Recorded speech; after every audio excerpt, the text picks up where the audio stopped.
If you're a fan of the strange, dark, and mysterious delivered in story format, then you've come to the right place because that's all we do.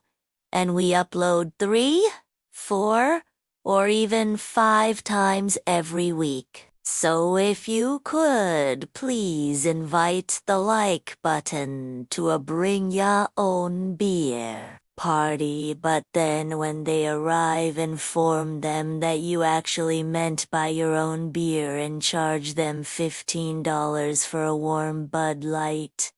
That would be appreciated. Now, let's get into today's story. On the afternoon of November 14th, 2019, 2 moose hunters were trekking through a remote section of the Yukon Territory in Canada.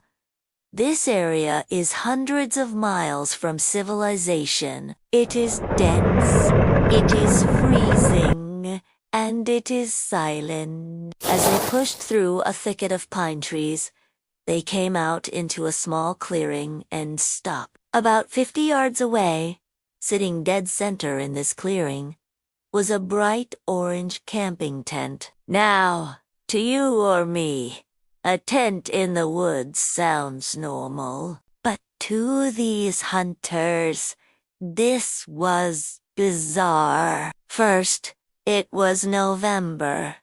It was 10 degrees below zero. Nobody camps out here in a nylon tent in November. Second, the tent looked wrong.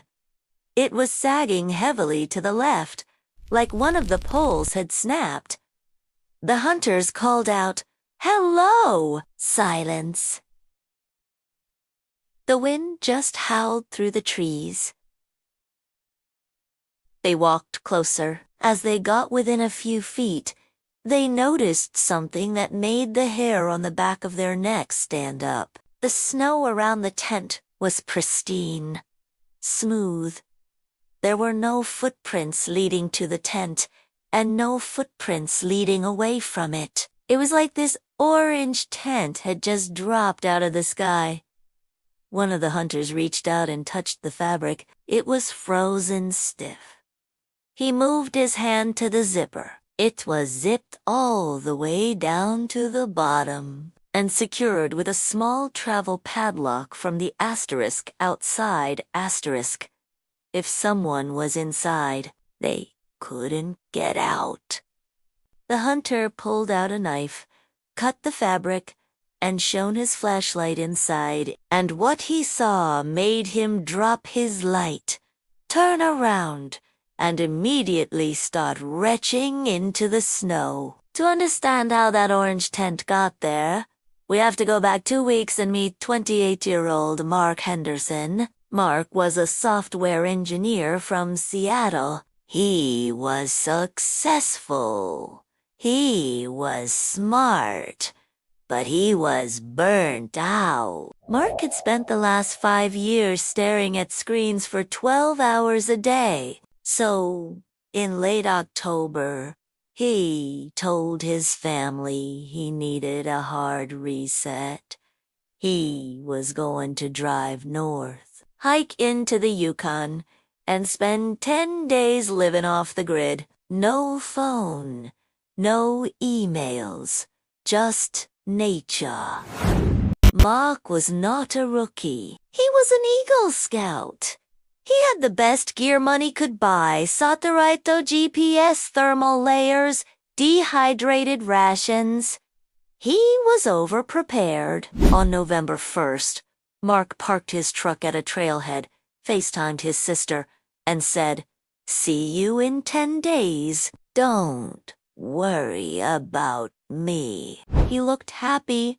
He looked excited. He threw his pack over his shoulder and walked into the tree line. That was the last time anyone ever saw Mark Henderson alive. Fast forward back to the clearing. The hunters used their satellite radio to call the Royal Canadian Mounted Police, RCMP. Because of the weather, It took a helicopter 6 hours to get there. When investigators landed, they approached the tent.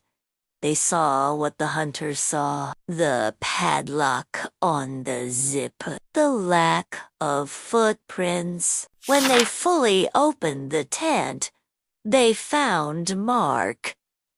He was still in his sleeping bag, curled up in a fetal position, but the inside of the tent was a disaster zone. There were scratches all over the inner walls. The tent poles were bent, not from wind, but because someone had been thrashing around inside. But here was the twist. The coroner initially assumed Mark froze to death, hypothermia, but when they examined him, they found something disturbing. Mark had a massive blunt force trauma wound to the back of his head. So, police are standing in the middle of nowhere, looking at a murder victim locked inside his own tent with absolutely no footprints in the snow around him. It was a perfect look-through mystery.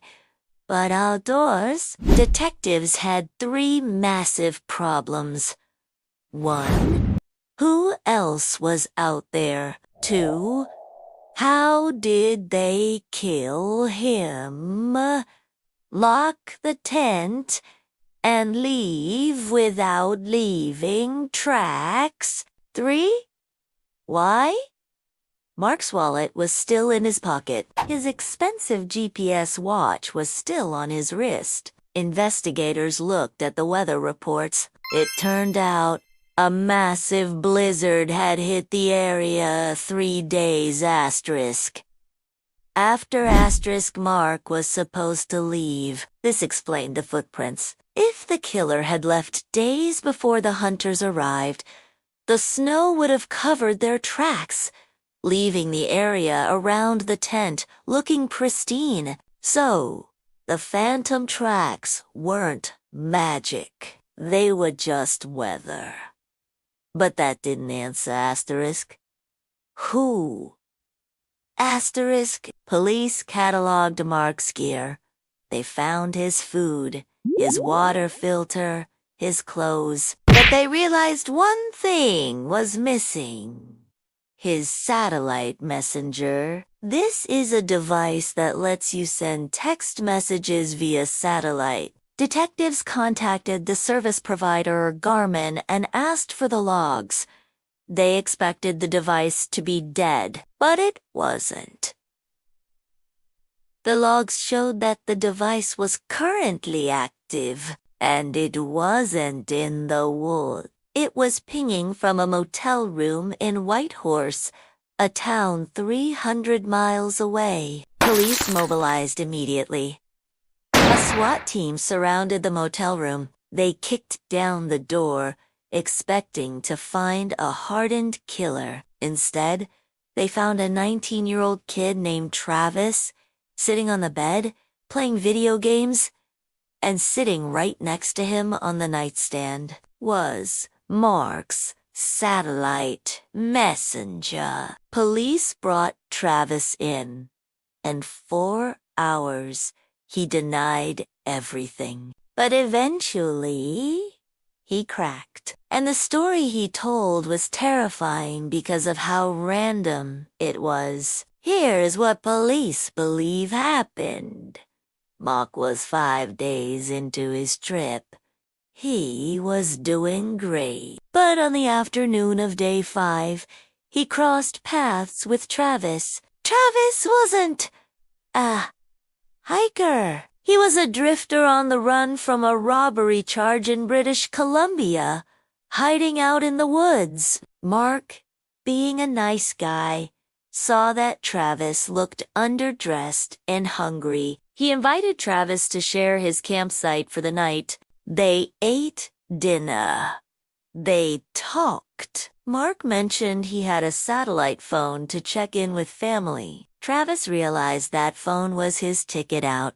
He could call for a pickup or sell it. That night, Mark went into his tent to sleep. Travis stayed by the fire. At around 2 a.m., Travis grabbed a heavy rock from the fire pit. He crept up to the tent. Mark was asleep. Travis unzipped the door quietly and struck Mark once in the head. Mark was knocked unconscious instantly. Travis didn't check if he was dead.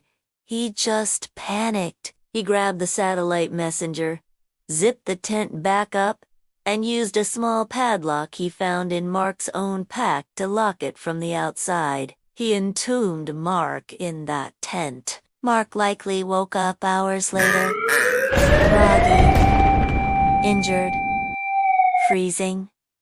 He tried to unzip the door, but it wouldn't budge. He tried to push the walls, scratching at the fabric, bending the poles, screaming for help.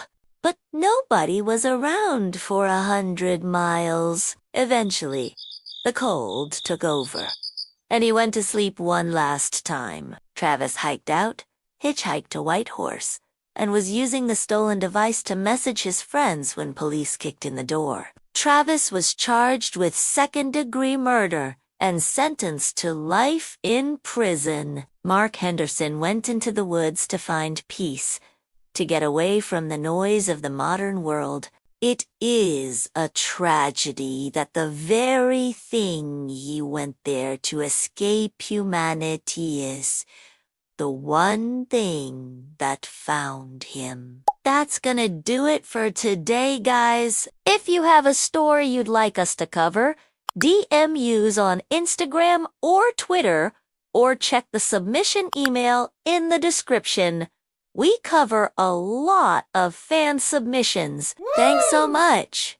See you next time.